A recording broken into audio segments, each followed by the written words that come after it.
America 2025. The streets are a cacophony of anger and despair. Protests rage across the nation. The stars and stripes, once a symbol of unity, now hangs heavy with the weight of division. Families are fractured, friendships torn asunder. The culprit, an ideology, a movement, a man. Donald J. Trump is back in the White House, and America may never be the same.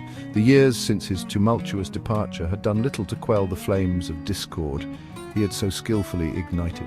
If anything, the embers of discontent had only grown hotter, fueled by economic anxiety, social unrest, and a deep-seated yearning for a bygone era of American exceptionalism. Trump, with his uncanny ability to tap into the fears and frustrations of a disillusioned populace, had once again ridden the wave of populism straight back into the Oval Office. His victory, however, was a Pyrrhic one, achieved at the cost of further polarizing an already deeply divided nation. His second inauguration, far from being a celebration of national unity, was a stark reminder of the chasm that now separated Americans. Gone was the pretense of a peaceful transfer of power, replaced by a palpable sense of foreboding and uncertainty. The world watched with bated breath, wondering what this latest chapter in the American saga would hold. One thing was certain: the stakes had never been higher. The future of American democracy, it seemed, hung precariously in the balance. Trump's return was not a return to normalcy. It was a roar, a declaration that the Make America Great Again movement was far from finished. This time, he promised, it wouldn't be mere rhetoric. This time the swamp would be drained. This time America would be remade in his image. His first act was a symbolic gut punch to his detractors, a sweeping pardon of all individuals involved in the January 6th Capitol riot. This was a clear signal. The rule of law, as his opponents understood it, was no longer applicable.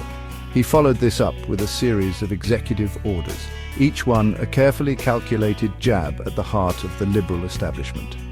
The Paris Climate Accord? Gone. Funding for the World Health Organization? Slashed. He even attempted unsuccessfully to challenge birthright citizenship, a cornerstone of American identity for over a century. Trump was back, and he was here to settle scores.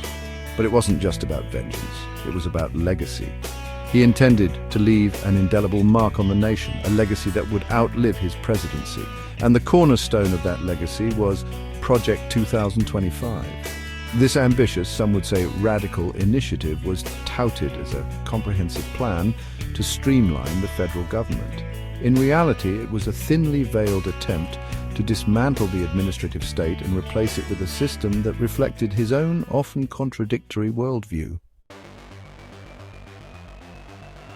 Project 2025 was the brainchild of Russell Vought, Trump's trusted budget chief and a man who viewed the federal government with open disdain.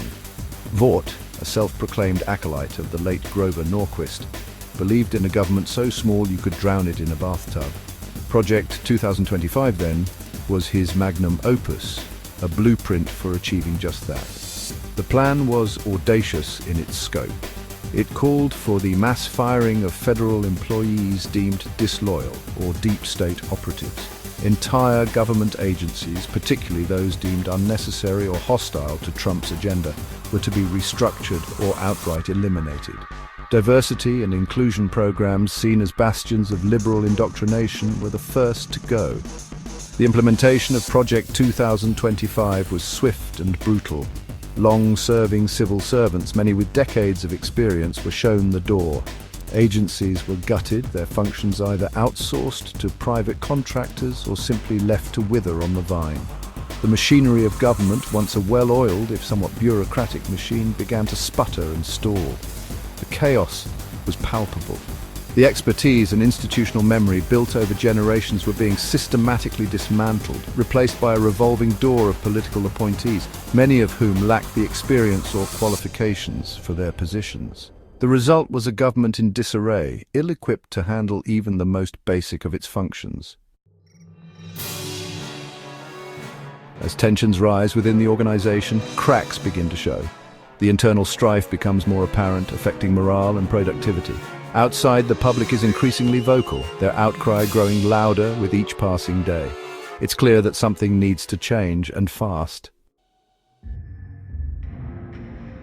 The economic repercussions are felt far and wide, impacting not just the organization, but the community at large. Socially, the fallout is just as significant, with relationships strained and trust eroded.